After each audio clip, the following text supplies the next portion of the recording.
Hey, what is up, guys, and welcome back to my channel, and welcome to another Matchday vlog. If you've seen from the title, this is the game between Newcastle United and Burnley on Saturday, February the 29th or 2020. It's a 3 p.m. kickoff, which is comfortable for me. I don't have to stay up too late or something. And as you can see, we're actually in a little bit of an unconventional location. We're actually walking right through a park, which I'll show you in a minute. It's called Lees's Park. It's right in the middle of town. Very beautiful place. I sometimes come here to have lunch. It's quite close to where I work as well. But yeah, it's been quite the season for Newcastle. They've started. I mean, they've done better than what I thought they would. To be honest, because I didn't think they were going to be this good. I mean, I didn't think they were going to be in 14th, let's say. I mean, because I honestly predicted like a relegation season for them. But wait, I'm walking the wrong way. I'm actually not sure which way to go. But that being said, they're actually coming to this game in really bad form. They've won one in, I think, the last 9 games. The last time they beat anybody at St James's Park was in December with Crystal Palace. They beat Crystal Palace there. And they actually lost the return fixture, which was their last game in the league before this one. They've actually lost the last 2. They got thrashed by Arsenal 4-0 in London, and then they got beaten by Crystal Palace 1-0 as well. In terms of the team itself, they've come in for some criticism, but most notably Joelinton has come in for a lot of criticism given the amount of money that was paid for him. He's not scored very often, and as a striker, that's kind of your main role, especially in mid-table teams and in sort of the lower down the table teams. You kind of expect your striker to score. That's your main source of goals, which clearly hasn't been the case for Newcastle. So there've been a lot of calls for him to sort of get replaced by Dwight Gale in the starting lineup, which would be interesting if it happens. But as a matter of fact, I've actually sort of just looked at the lineups as they've come out just like 5-10 minutes ago as of this recording. So Joelinton does start the game, but alongside him Dwight Gale starts. So normally Newcastle go for like a 3 at the back, a 5 at the back sort of formation, but this game apparently they've started with a 4 at the back. Burnley, on the other hand, they've actually come out really well. So yeah, they've been on good form. They've won the last 4 out of 5 in the league, I think. And yeah, important players. Chris Wood, obviously, he's their main striker. He did miss the last game against Bournemouth, but he is back for this one. Although, to be fair, he's not starting the game. I just took a look at the lineups, and Czech Republic's Matej Vidra, I'm hoping I'm saying that right. He's starting at centre forward alongside I think it's Jay Rodriguez, I think. But yeah, so both teams sort of going with a 4-4-2 this game. So it'll be interesting to see how that pans out, especially considering Steve Bruce doesn't usually play a 4-4-2. He's more a 5-3-2 sort of guy, or a 5-4-1 sort of guy. So it'll be interesting to see how that pans out. But Matt Ritchie does start as well, so he's a crowd favourite here at St James's Park. It'll be good to see where he goes or how he performs. Almiron starts. San Maximin is on the bench, however. Surprising decision, to be honest. But yeah, I mean, my predictions for this game, I'm going with a Burnley win. I think Burnley are quite strong as a team. They are on 37 points. And I think if they win this, they go all the way up to 8th in the Premier League table. And Newcastle are 6 points behind them. They are 7 points clear of relegation, but it doesn't take too much to sort of send them down. It is a home game for Newcastle, but Burnley is quite a strong team, so they are on a good run of form as well. So I would expect Burnley to win this, but I think it'll be close.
the hall, normally there's like kids galore around it.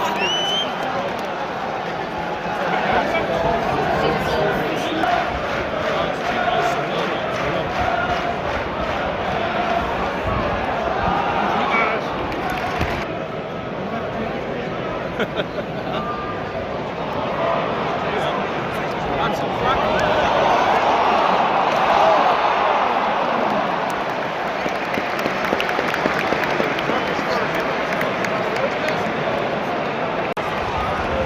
Get out to him!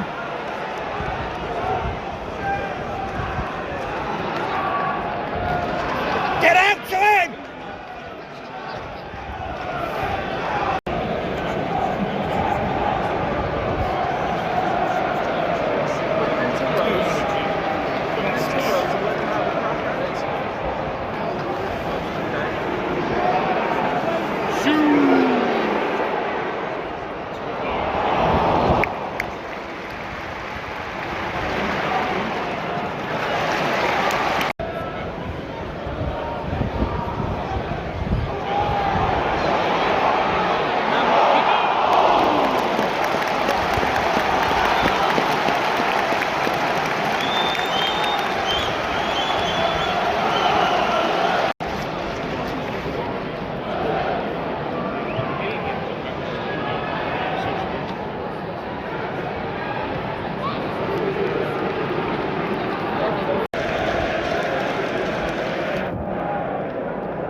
Get in the box!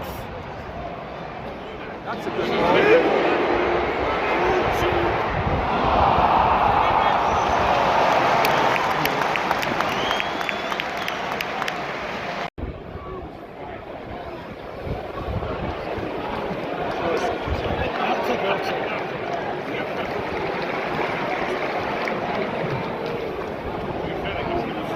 That's all.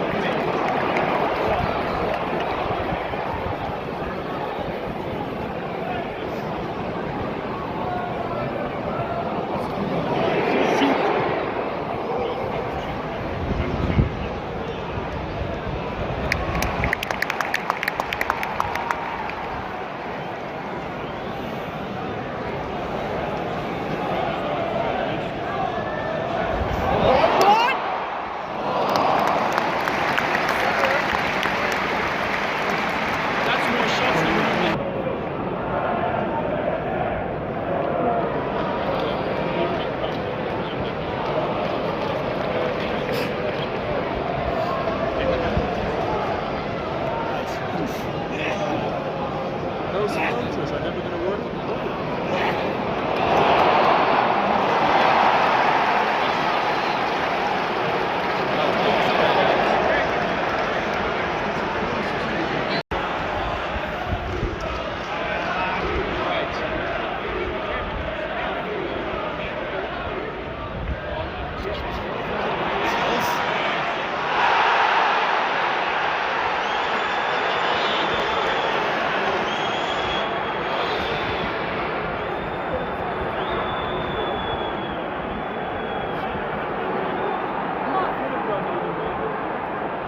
Get in him!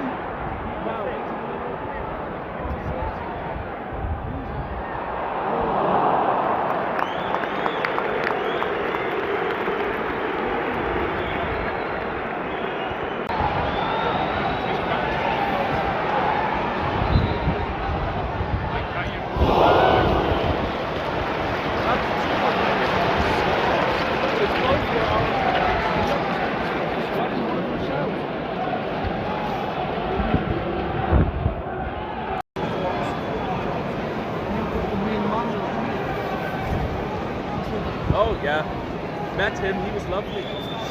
Yeah.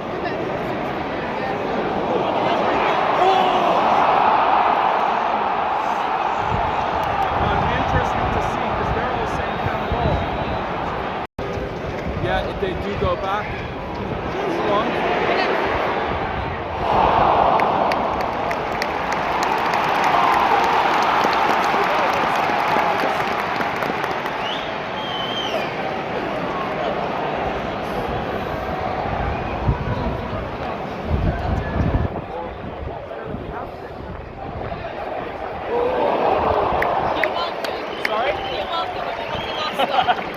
Thank you.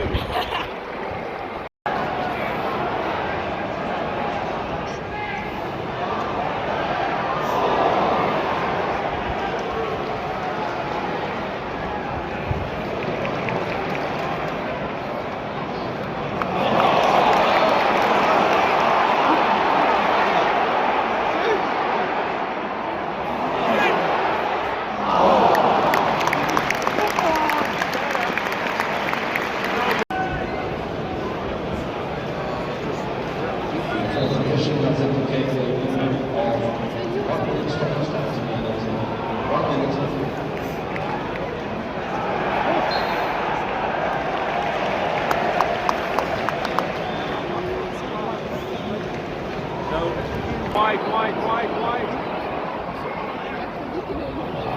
Oh, you clown!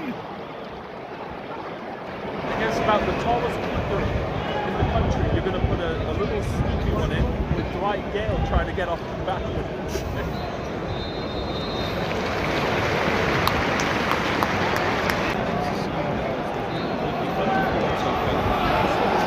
Newcastle!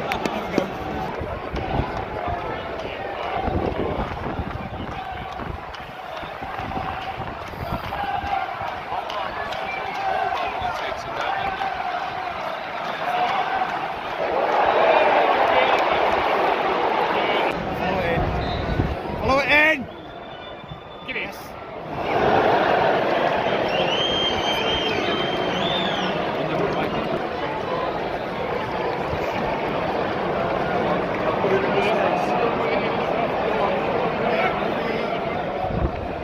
Turn, Richie.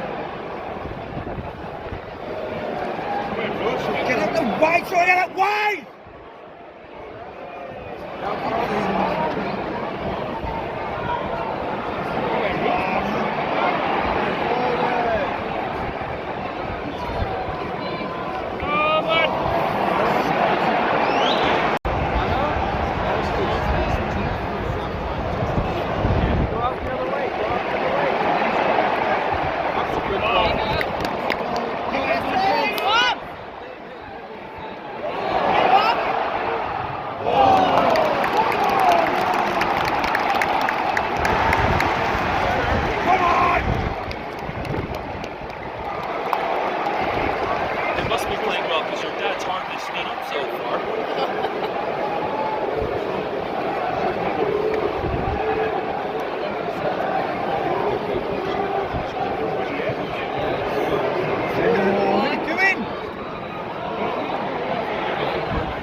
Passing it back, for fuck's sake!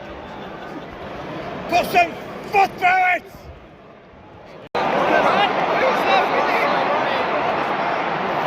Get it! Get it! Come on! Fuck's sake!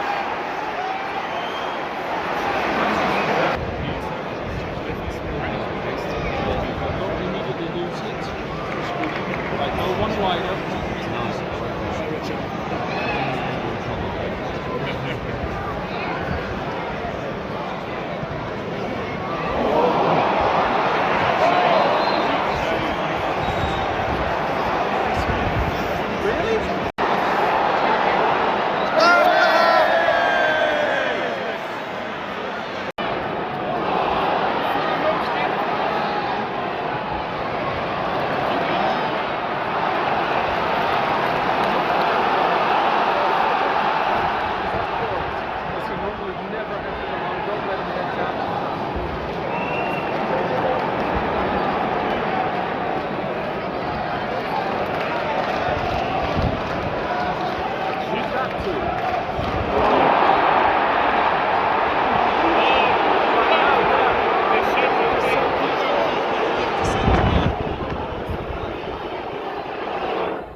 Jogging over the fucking halfway line.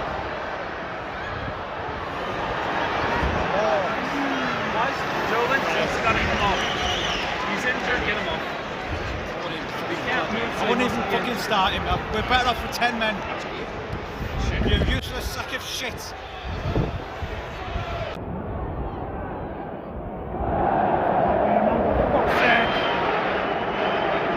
Bruce, get Joelinton off that pitch! You useless sack of shit!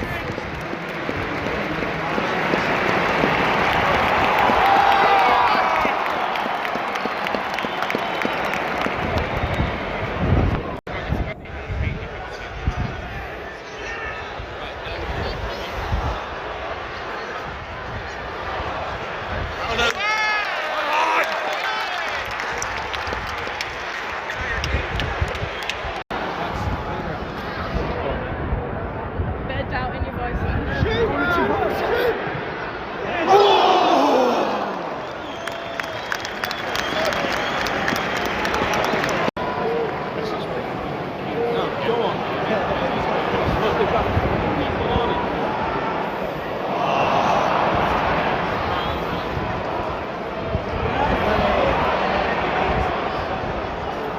He's in the box!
Right, so that is the end of Burnley against Newcastle 0-0 final score.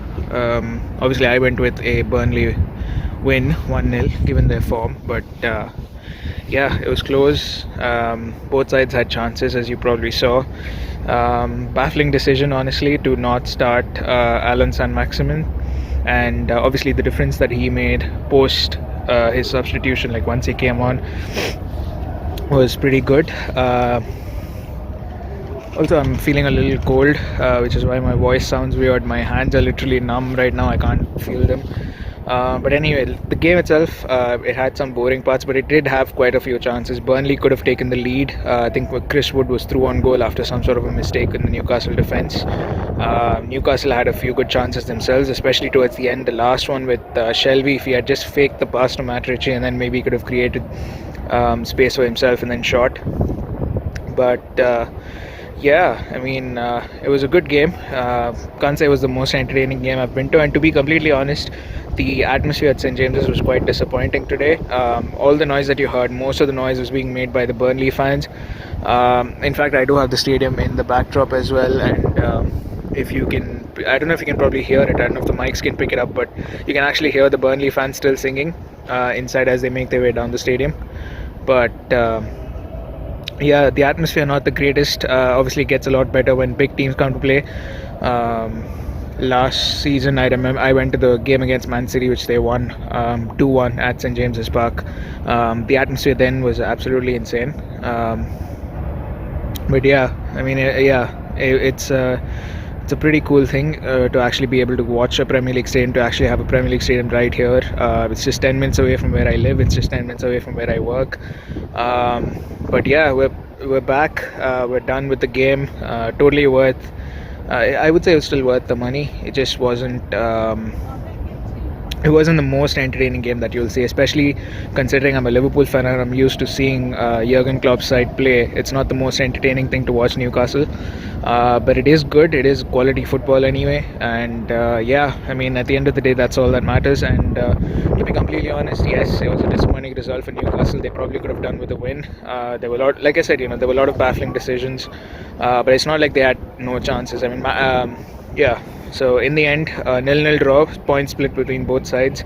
Burnley, it doesn't really matter much. They're just 2 points away from safety. I mean, that magic 40-point mark. Newcastle, on the other hand, still some work to do. And but this draw did stem the tide of losses that they've had. So I guess if you look at it that way, I guess it's a positive. But yeah, it's absolutely freezing out here. And sitting in one of the top rows of the stadium did not help. The wind and what made matters worse was that the wind was blowing from the side opposite to me, and then it was coming towards me. So yeah, it didn't make matters any easier for me. But yeah, I think what, the more stationary I sit, the worse it gets. I'll actually start walking.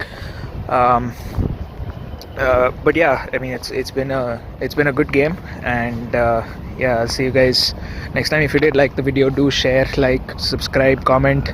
I'm trying to get through this outro as fast as I can and trying not to shiver as I speak. But yeah,